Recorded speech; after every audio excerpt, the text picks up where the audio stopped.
नड्डा से प्रेमचंद अग्रवाल की मुलाकात हुई है। ये बड़ी जानकारी मिल रही है। विधानसभा की भर्तियों को लेकर ये मुलाकात हुई है। कल रात अचानक रवाना हुए थे प्रेमचंद अग्रवाल और भर्तियों को लेकर प्रेमचंद ने जेपी नड्डा के सामने अपना पक्ष रखा है। प्रेमचंद के स्पीकर रहते हुए 72 नियुक्तियों की जांच हो रही है। ये बड़ी जानकारी फिलहाल मिल रही है। कल देर रात को अचानक से प्रेमचंद अग्रवाल दिल्ली रवाना हुए। यहां जेपी नड्डा के सामने उन्होंने अपना पक्ष रखा है।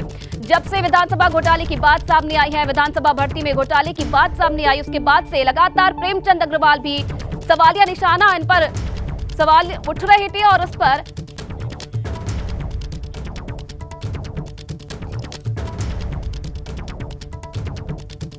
तो कल रात अचानक से दोनों के बीच में मुलाकात हुई है, जिसके बाद जेपी नड्डा के सामने अपना पक्ष उन्होंने रखा है। बीती रात अचानक दोनों के बीच में ये मुलाकात हुई है और ये माना जा रहा है कि प्रेमचंद अग्रवाल की तरफ से अपना पक्ष जेपी नड्डा के सामने रखा गया है। तो दिल्ली में दोनों के बीच में ये मुलाकात हुई है।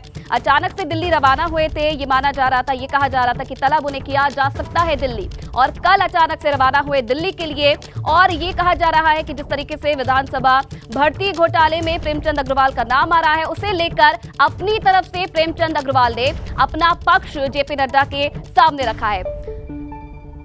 तो लगातार विधानसभा भर्ती घोटाले में जांच भी जारी है। इधर प्रेमचंद अग्रवाल ने अपना जो पक्ष है जेपी नड्डा के सामने रखा है। ये बड़ी जानकारी फिलहाल मिल रही है।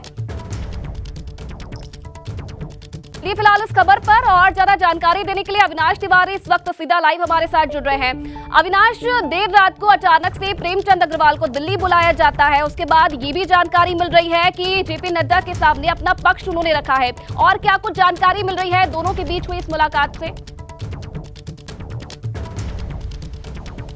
जी, जाहिर तौर से अगर बात करें तो कल जिस तरीके से प्रेमचंद अग्रवाल ने पहले देहरादून में प्रभारी दुष्यंत गौतम के साथ मुलाकात की, उसके बाद फिर उनको केंद्रीय आलाकमान ने दिल्ली बुलाया। पार्टी के राष्ट्रीय अध्यक्ष जेपी नड्डा ने उनसे पूरी जानकारी ली कि किस तरीके से उनके स्पीकर रहते हुए भर्तियां हुई, किस तरीके से पैरवी आई और किसके कहने पर उन्होंने इस तरीके से तमाम तरह जो भर्तियां हैं उसको किया, या फिर किसी तरीके से कोई दबाव था। इन तमाम तरह चीजों को लेकर के उनसे कहीं ना कहीं जानकारी ली गई है, क्योंकि राष्ट्रीय आलाकमान पूरी तरीके से सख्त है। जिस तरीके से उत्तराखंड के अंदर भर्ती घोटाला हुआ है, चाहे वो यूके SSS की बात हो, चाहे वो विधानसभा के अंदर की बात हो, उसके बाद से राष्ट्रीय आलाकमान लगातार जो वहां के नेता हैं उनको एक एक करके बुला रहा है और उनसे बातचीत कर रहा है, उनसे फीडबैक भी ले रहा है। और इसके साथ साथ जो लोग दोषी हैं उनके खिलाफ सख्त कार्रवाई के निर्देश भी दिए गए हैं केंद्रीय नेतृत्व की ओर से, क्योंकि बीजेपी लगातार जिस तरीके से बात करती है जीरो टॉलरेंस की, भ्रष्टाचार ना हो इसकी, लेकिन जिस तरीके से उत्तराखंड के अंदर ये भ्रष्टाचार निकलकर सामने आया, उसके बाद केंद्रीय आलाकमान पूरी तरीके से सख्त है। खुद अगर देखिए तो एक के बाद एक कई सारे जो उत्तराखंड के नेता हैं उनको दिल्ली बुलाया जा रहा है, उनसे सफाई ली जा रही है।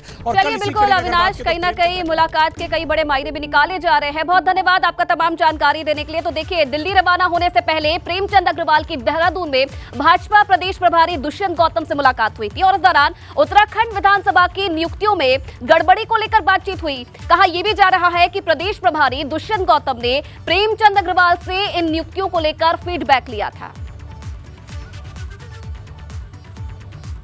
तो ये तस्वीरें आप देख रहे हैं, उस वक्त की तस्वीरें हैं जब प्रेमचंद अग्रवाल ने दुष्यंत गौतम से मुलाकात की है और ये जानकारी मिल रही है। ये भी कहा जा रहा है कि विधानसभा की नियुक्तियों के संबंध में दोनों के बीच में ये मुलाकात हुई है।